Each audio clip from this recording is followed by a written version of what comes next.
Hola, soy Miriam Martínez Lorenzo, residente de anestesia de cuarto año del Hospital Universitario Torre Cárdenas, y hoy vamos a exponer una sesión sobre el ECMO. Vamos a hablar sobre todo de los conceptos generales que van a quedar claro, sobre todo quiero que quede claro cuál es la indicación principal, cuáles son las contraindicaciones y más o menos el manejo.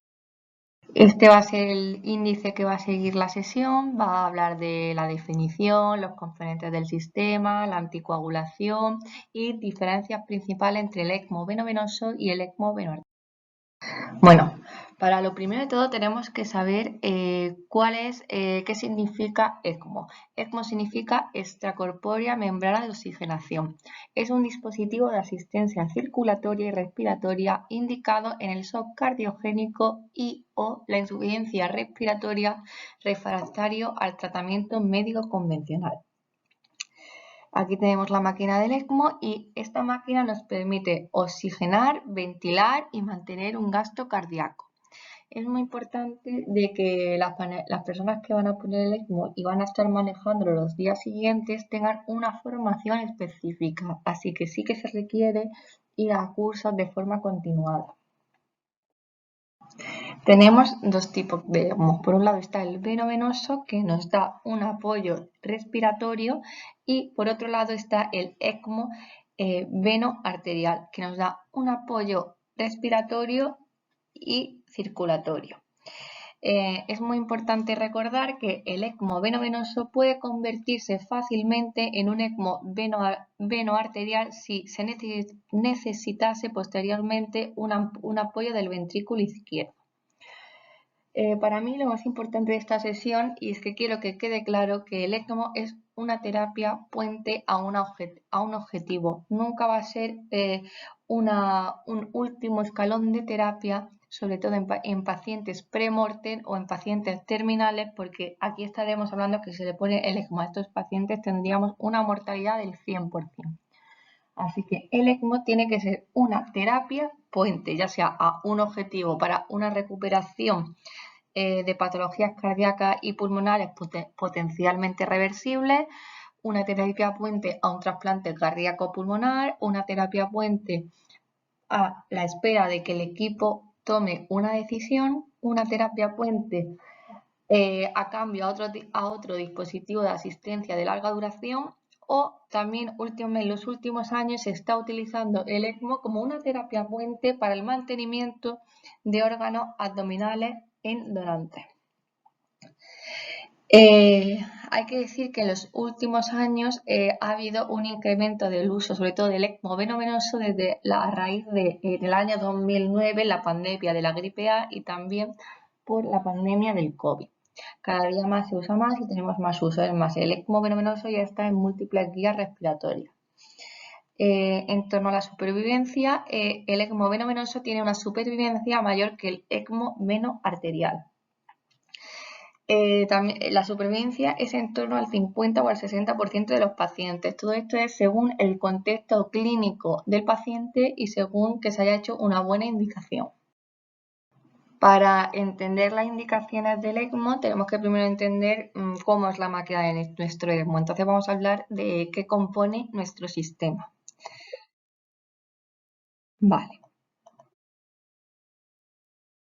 Por un lado, tenemos que saber qué son las cánulas o líneas. Pues como en todo sistema tenemos las cánulas o líneas, que tenemos por un lado la de drenaje o venoso, que es la que coge la sangre del paciente y la lleva al circuito, y por otro lado tenemos la cánula de retorno o arterial, que es la que coge la sangre oxigenada del circuito y la lleva al paciente. Hoy en día ya las cánulas son más modernas, están revestidas de varinas, son resistentes al acodamiento, permiten altos flujos, son flexibles. Hay que recordar que es mejor siempre poner la cánula de mayor calibre, ya que a mayor calibre permitirá flujos más altos. Por el otro lado tenemos la bomba centrífuga, que es de flujo continuo, es esta de aquí arriba a la derecha, y esta bomba nos proporciona la energía necesaria para empujar la sangre por el circuito. Genera un pulso laminar no pulsátil y es de naturaleza no oclusiva. También tenemos aquí abajo la consola, que esta consola es para el control hemodinámico del paciente. Nosotros vamos controlando, monitorizando las revoluciones por minuto, que esto nos cambiará los litros por minuto que le llegan al paciente. Tenemos la membrana oxigenadora, que si está aquí de la derecha, se oxigena por un transporte de difusión, se va cambiando. Tenemos el mezclador de oxígeno y aire, que, como el nombre indica, regula la proporción de oxígeno y aire. Aquí al lado tenemos la CO2 y aquí el flujo de barrido, que el flujo de barrido es lo que nos va a eliminar el CO2. De esto ya hablaré más adelante en el ECMO venovenoso, en el manejo. Y por último, toda máquina tiene su intercambiador de calor, que enfría o calienta el aire del sistema. Vale, muy importante, los pacientes con ECMO durante el ECMO tienen que estar anticoagulados. Recordar que ya los circuitos están recubiertos de heparina, entonces son mucho menos trombogénicos los que hay actualmente. Si se va a coger si hay que hacer la coagulación intraquirófano, habría que hacer un TCA basal, anticoagular a nuestro paciente con 1 miligramo kilo de heparina y hacer un TCA a ver por dónde va. Aquí tengo un poco los TCA y la TTPA. Y recordar que mientras esté nuestro paciente con el ECMO, se van a estar consumiendo plaquetas y células sanguíneas. Entonces tenemos que en todo momento hacer controles y garantizar mayor de 100.000 plaquetas y un hematocrito mayor del 30%. Bueno, empecemos a hablar ya del ECMO venovenoso. El uso del ECMO venovenoso está aumentando rápidamente en todo el mundo. Es un tratamiento de la insuficiencia respiratoria, ya está como tratamiento en múltiples guías. Es una técnica compleja de alto flujo que aumenta la oxigenación sistémica y elimina el carbónico, que debe considerarse de forma precoz, así evitamos la necesidad de una ventilación mecánica perjudicial en todos los pacientes con insuficiencia respiratoria refractaria. Se ha visto que cuanto más precoz que se inicie, se verá un aumento de la supervivencia. Bueno, la indicación como tal es una insuficiencia respiratoria grave, aguda y reversible, que sea refractaria al tratamiento convencional. Por ejemplo, según las guías ELSO, será toda insuficiencia respiratoria que estemos aplicando una ventilación mecánica óptima, ya sea con volumen extraídal bajo, presión en meseta baja, que se haya pronado una vez al paciente y que tenga un bloqueo neuromuscular de más de 48 horas. Y a pesar de estas medidas, tengamos o una insuficiencia respiratoria hiposémica, una insuficiencia respiratoria hipercárnica, o sea también puente a un trasplante pulmonar. Algunas de las condiciones clínicas específicas que pueden desencadenar en el ECMO pueden ser estas que tengo en el cuadro de la derecha. Puede ser un distrés, una neumonía eosinofílica aguda, un asma grave, un traumatismo torácico. Todas estas situaciones de aquí a la derecha nos pueden llevar a una situación de ECMO. Y abajo he vuelto a indicar que se puede poner un ECMO venovenoso como puente a una decisión, mientras un equipo multidisciplinar, esté viendo las posibles opciones terapéuticas. Vale. Aquí tenemos algunos criterios que no hay ningún criterio específico. Aquí tenemos el consenso francés, las guías ELSO, las guías CESAR y la EOLIA. Al final son todo lo que he dicho, insuficiencia respiratoria refractaria, tratamiento convencional. Y aquí tenemos algunos de los parámetros que según las guías varían de uno a otro. Y abajo tenemos la escala Murray. La escala Murray nos proporciona la mortalidad estimada de nuestro paciente si no se le pone el ECMO. Y nos dice que en todo paciente que tenga 2 o 3 puntos es igual a un riesgo de muerte del 50%, ahí deberíamos indicar la terapia con ECMO. Bueno, las contraindicaciones del ECMO venovenoso. La única contraindicación absoluta para poner un ECMO venoso es la no recuperación prevista sin un plan de decanulación viable. Por ejemplo, un fracaso múltiple. antiorgánico. Si no tenemos un plan previsto de canulación porque no vemos que se vaya a recuperar nuestro paciente, no podemos poner un ECMO. Aquí abajo tengo un cuadro de las contraindicaciones relativas del ECMO venovenoso. Por ejemplo, todo paciente tenemos que ir individualizando. La edad per se no es una contraindicación absoluta. Tenemos que hacer un eje global de nuestro paciente. Una ventilación mecánica más de 7 días tampoco es una contraindicación absoluta. Todo esto tendríamos que ir valorándolo individualmente.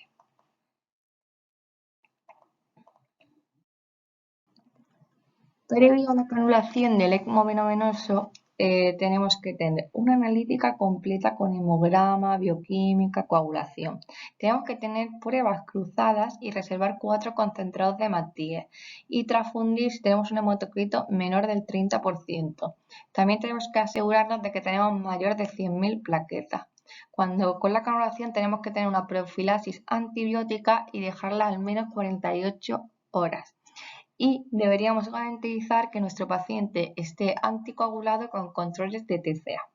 Como en toda técnica, tenemos que garantizar las condiciones de asepsia.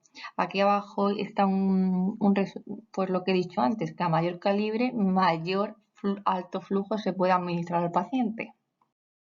La canulación del ECMO venoso tenemos 3 tipos. Todos se harán por la técnica de Seldinger y siempre tendremos que tener un ecógrafo transesofágico que nos garantice la correcta posición de las cánulas.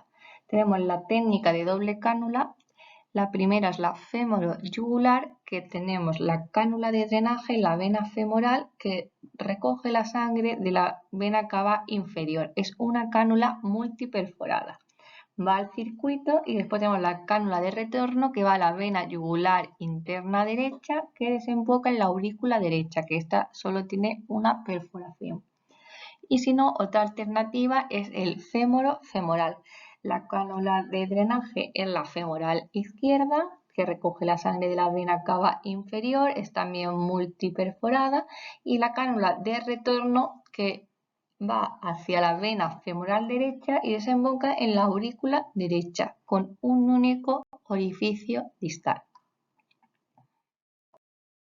Y por otro lado tenemos la técnica de cánula única, una cánula bicaval o de doble luz.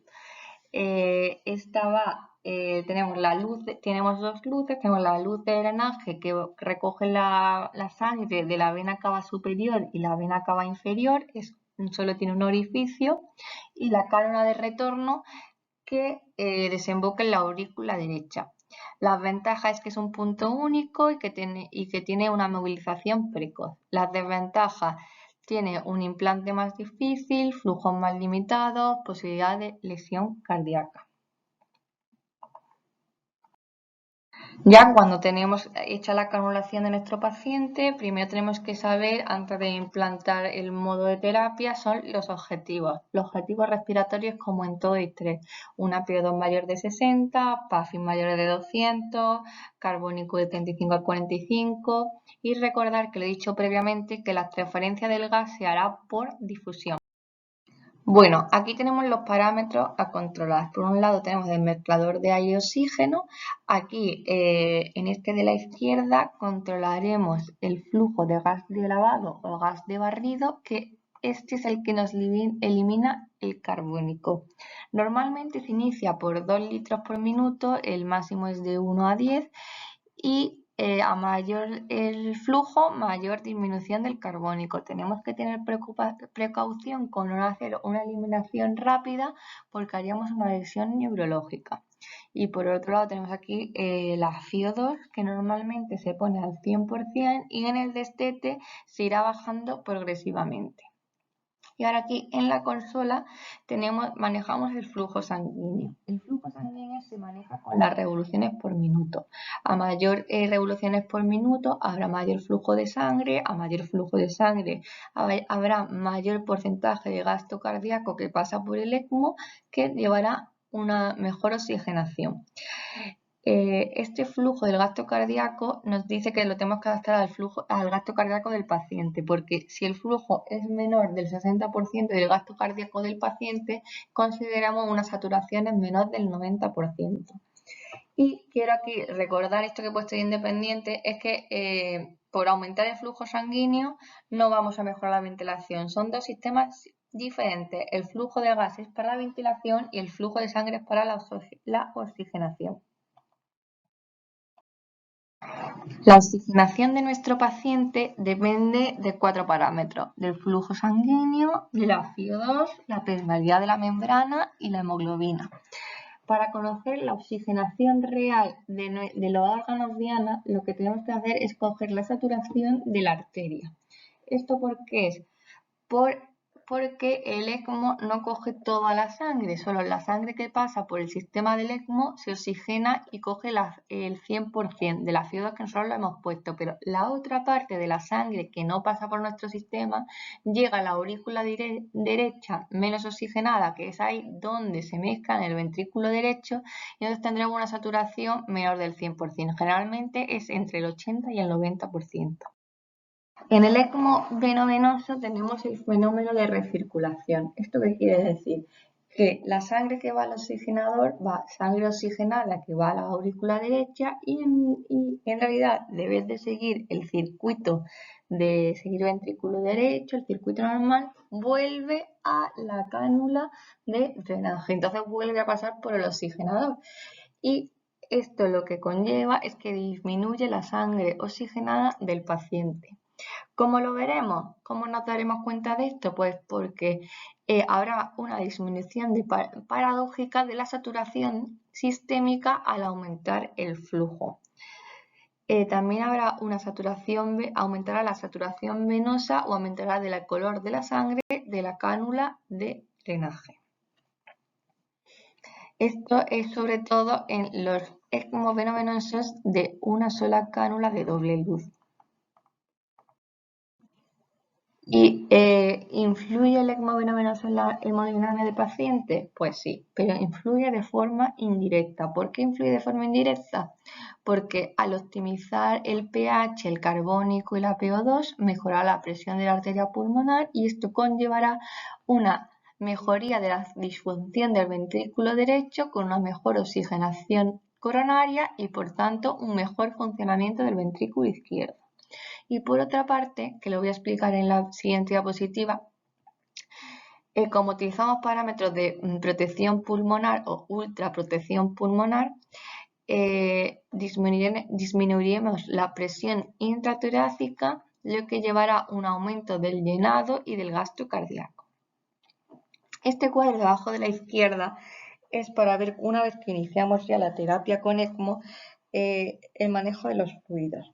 Cuando iniciamos el ECMO, nuestro paciente puede estar en una situación de vasoplegia, o bien por un SIRS, por la exposición al circuito, o una hipovolemia por hemorragia durante la canulación.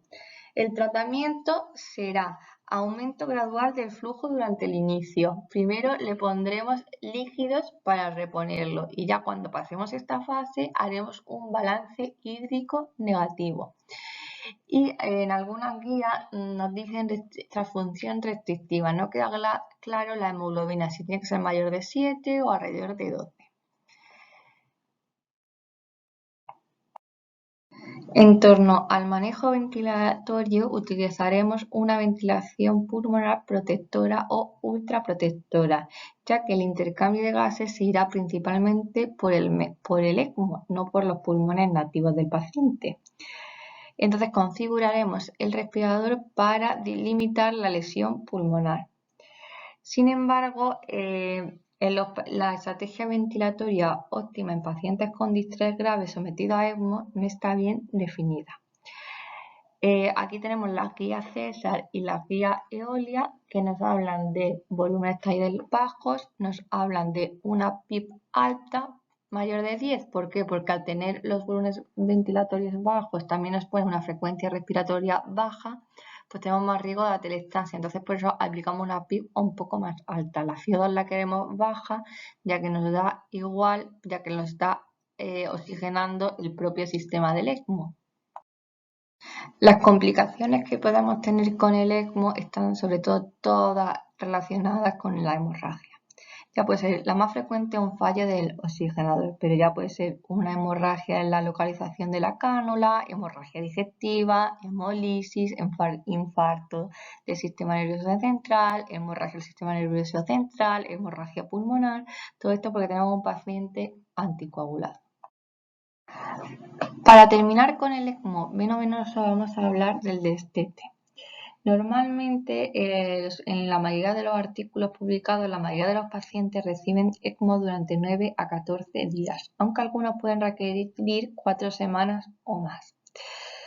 Se debe considerar la interrupción del ECMO si no existe una esperanza razonable de una supervivencia significativa o un puente hacia un reemplazo de órgano a través de una toma de decisiones multidisciplinar. Se debe explicar a la familia la posibilidad de suspender el tratamiento por inutilidad antes de iniciar el ECMO.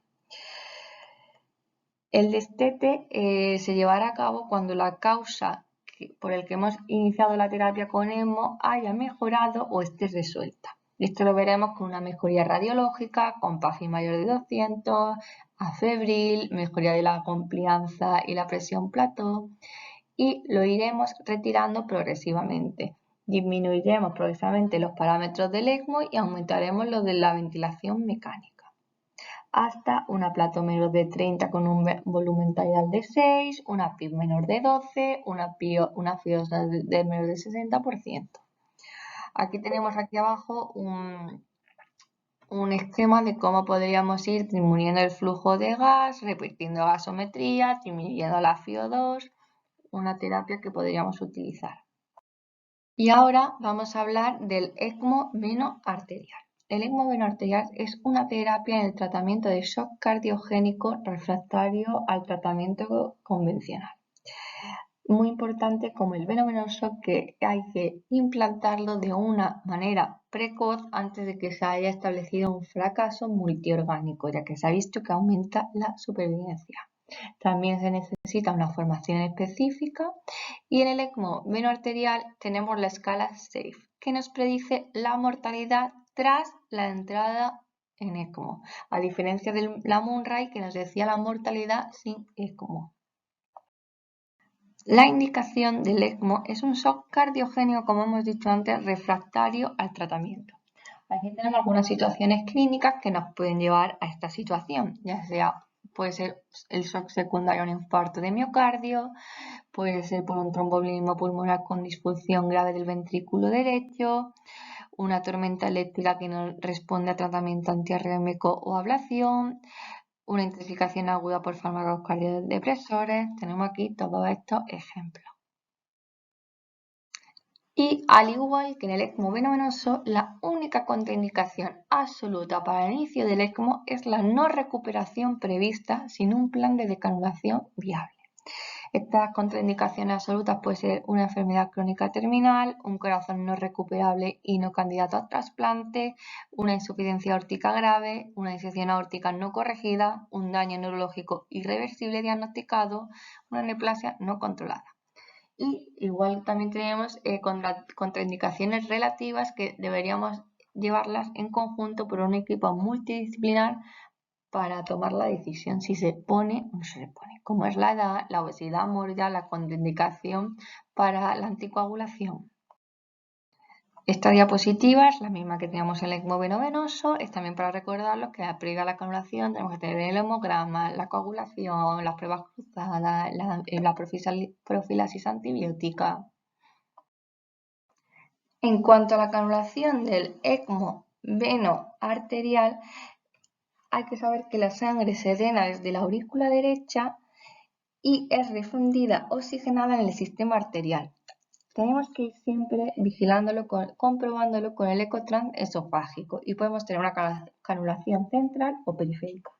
La canulación central se usa en el shock postcardiotomía con imposibilidad de separación de la circulación extracorpórea. El flujo del ECMO es anterogrado, es decir, desde el corazón a la periferia, y así evita el síndrome del Alrequín. La cánula venosa recoge la sangre de la aurícula derecha y la cánula arterial lleva la sangre oxigenada hasta la aorta ascendente. Y por otro lado tenemos la canulación periférica.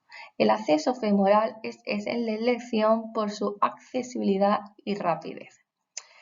Tenemos el acceso femoro-femoral, que cogemos la vena femoral para la cánula venosa y la arteria femoral para la cánula arterial, donde desemboca en la aorta descendente. Aquí tenemos que es una complicación que tenemos que vigilar la pierna donde esté la cánula arterial y deberíamos ver la perfusión con un NIRS, ya que podríamos tener el síndrome del arlequín donde no nos llegue bien la perfusión. Para evitarlo podríamos coger una cánula arterial a la extremidad de esa pierna distal. Esta punción, esta canulación tiene menor incidencia de hemorragia, pero tiene mayor riesgo de infección de la punción. Y por el otro lado tenemos la canulación periférica, que es la cánula venosa en la vena yugular y la cánula arterial en la arteria subclavia. Es otra opción.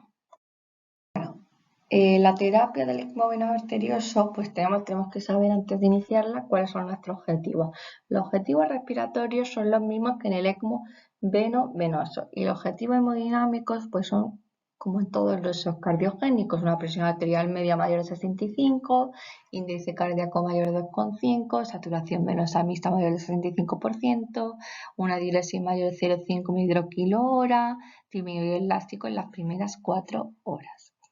Iniciaremos para un flujo de entre 50 a 80 ml/kg. Bueno, aquí tenemos puestos un poco los ajustes iniciales y los objetivos que hemos dicho antes.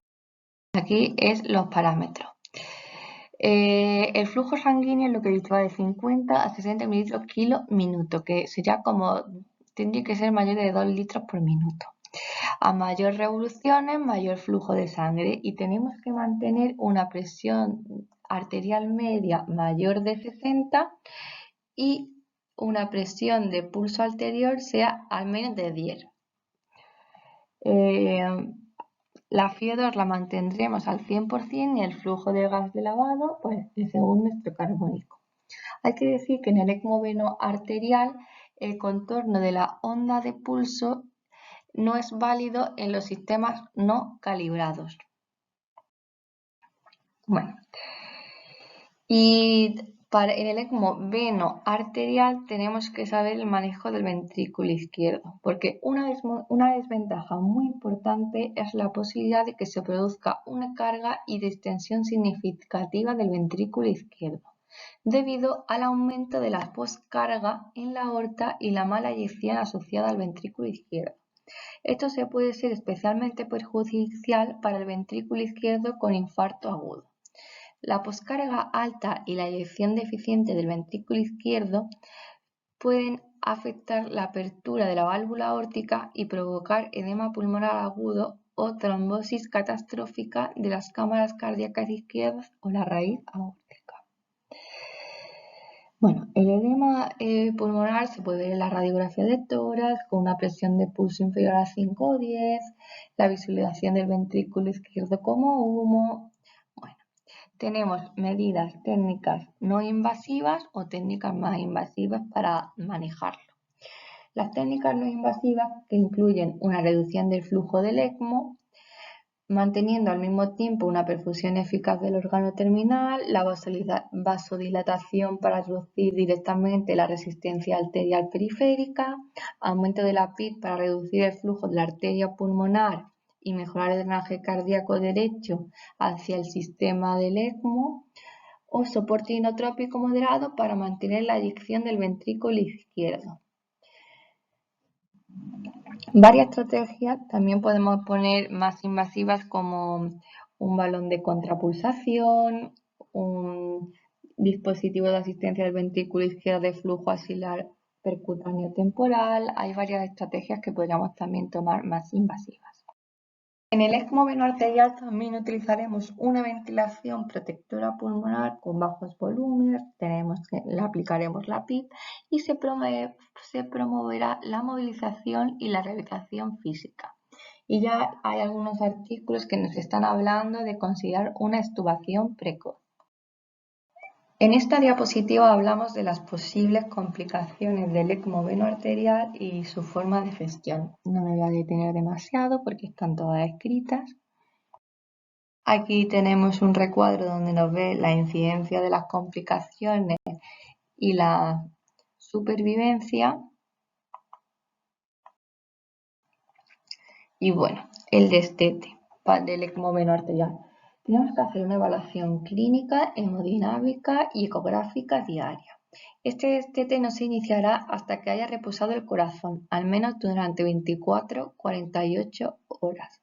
Una vez logrado el reposo cardíaco adecuado y su recuperación, el monitor arterial deberá mostrar una pulsatilidad con dosis baja de inotrópicos y una presión arterial media de al menos 60 miligramos.